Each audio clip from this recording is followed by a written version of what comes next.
अनुसूचित जातीतील विविध घटकांचा विरोध असतानाही आरक्षण उपवर्गीकरणाची प्रक्रिया पुढे रेटण्याचा सरकारचा प्रयत्न सुरू असल्याचा गंभीर आरोप रिपब्लिकन सेनेचे महाराष्ट्र प्रदेश प्रवक्ते अविनाश शिंदे यांनी केला असून केवळ एका घटकाच्या मागणीचा आधार घेऊन उर्वरित 59 उपजातींच्या भावना, भूमिका आणि आक्षेपांकडे दुर्लक्ष करणे हा सामाजिक न्यायाच्या मूलभूत भूमिकेलाच छेद देणारा प्रकार असल्याचे त्यांनी सांगितले। आरक्षणाच्या प्रश्नावर सरसेनानी आनंदराज आंबेडकर यांच्या नेतृत्वाखाली महाराष्ट्रभर लाखोंच्या संख्येने मोर्चे निघत आहे। अशा परिस्थितीत कोणताही निर्णय घेण्यापूर्वी संबंधित सर्व समाज घटकांशी संवाद साधणे ही सरकारची जबाबदारी आहे। चर्चा न करता निर्णय लादण्याचा प्रयत्न झाल्यास रिपब्लिकन सेना तो कदापि स्वीकारणार नाही, असा थेट इशारा शिंदे यांनी दिलाय। आरक्षण उपवर्गीकरण हा अत्यंत संवेदनशील आणि दूरगामी परिणाम करणारा विषय असून तो केवळ प्रशासकीय अथवा राजकीय निर्णयापुरता मर्यादित नसून सामाजिक न्यायाशी निगडित असल्याचे शिंदे यांनी सांगितले। आंबेडकरी समाजातील विविध नेते, संघटना आणि संबंधित सर्व घटकांशी मुख्यमंत्री देवेंद्र फडणवीस यांनी खुली चर्चा करावी अशी मागणी त्यांनी केली असून मुख्यमंत्री देवेंद्र फडणवीस 19 ऑगस्ट रोजी नाशिक दौऱ्यावर येत असताना रिपब्लिकन सेनेच्या वतीने काळे झेंडे दाखवून तीव्र निषेध व्यक्त करण्यात येणार असल्याची माहिती शासकीय विश्रामगृह येथे झालेल्या पत्रकार परिषदेत रिपब्लिकन सेनेचे महाराष्ट्र प्रदेश प्रवक्ते अविनाश शिंदे यांनी दिली। एकत्र वज्रमुठ असताना महाराष्ट्र सरकारने आरएसएसच्या दबावाखाली येऊन एसटी जातीमध्ये उपवर्गीकरण करण्याचा घाट घातलेला आहे।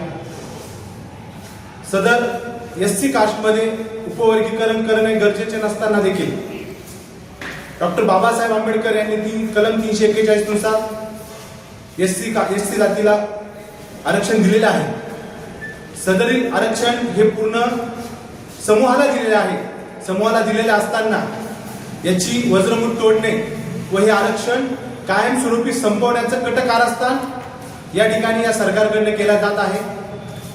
असे असताना 59 जाती या पूर्ण एक साईडला असताना काही ठराविक आरएसएसचे दलाल हे सरकारसोबत जाऊन उपवर्गीकरणाची मागणी करत होते।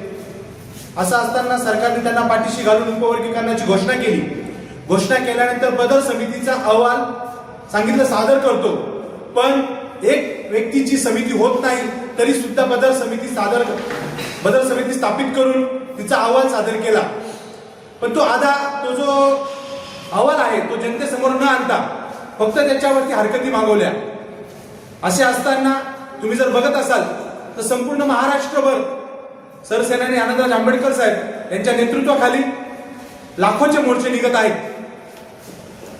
घरातल्या महिला असतील, युवक असतील, पालक असतील, हे सर्व या उपवर्गीकरणाला विरोध करत आहेत। आमच्या या राज्याच्या मुख्यमंत्र्यांना एवढेच सांगणे आहे की एवढा मोठा समाज आज या उपवर्गीकरणाला विरोध करत आहे, तरी सुद्धा आपण त्यांना भेटण्यासाठी वेळ देत नाही, त्यांना निग्लेक्ट करता आहे। एससी समाजातल्या कुठल्याही समूहाला देवेंद्र फडणवीस साहेब हे भेटण्यासाठी वेळ देत नाहीये आणि म्हणूनच रिपब्लिकन सेनेने असा पवित्र उचललेला आहे की येत्या 19 तारखेला किंवा 22 तारखेला देवेंद्र फडणवीस हे नाशिक दौऱ्यावर येत आहे, तेव्हा ही संपूर्ण नाशिक जिल्ह्याची आंबेडकरी जनता त्यांचा निषेध व्यक्त करण्यासाठी काळे कपडे, काळ्या फिती आणि काळे झेंडे त्यांना दाखवून त्यांचा निषेध करेल। आणि फक्त नाशिकच नव्हे, ही सुरुवात जरी नाशिकमधून होत असेल, पण फक्त नाशिकच नव्हे तर संपूर्ण महाराष्ट्रात हे राबवलं जाईल की बीजेपीचे मंत्री जिथं कुठं फिरतील तिथं त्यांना काळे झेंडे दाखवून त्यांचा निषेध केला जाईल, जोपर्यंत ते आंबेडकरी जनतेशी चर्चेला तयार होत नाही। आपल्या माध्यमातून मी या सरकारला आवाहन करतो आणि सांगू इच्छितो की आपण लवकरात लवकर आंबेडकरी जनतेची भेट घ्या, अन्यथा आंबेडकरी जनता ही तुमचा निषेध केल्याशिवाय राहणार नाही।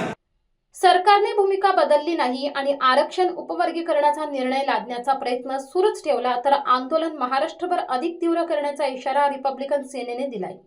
महाराष्ट्र दौऱ्यावर येणाऱ्या मंत्र्यांना या प्रश्नावर जाब विचारण्याची भूमिका संघटनेने घेतली असून या आंदोलनाची ठिणगी नाशिक पासून पेटणार असा आक्रमक इशारा शिंदे यांनी दिलाय।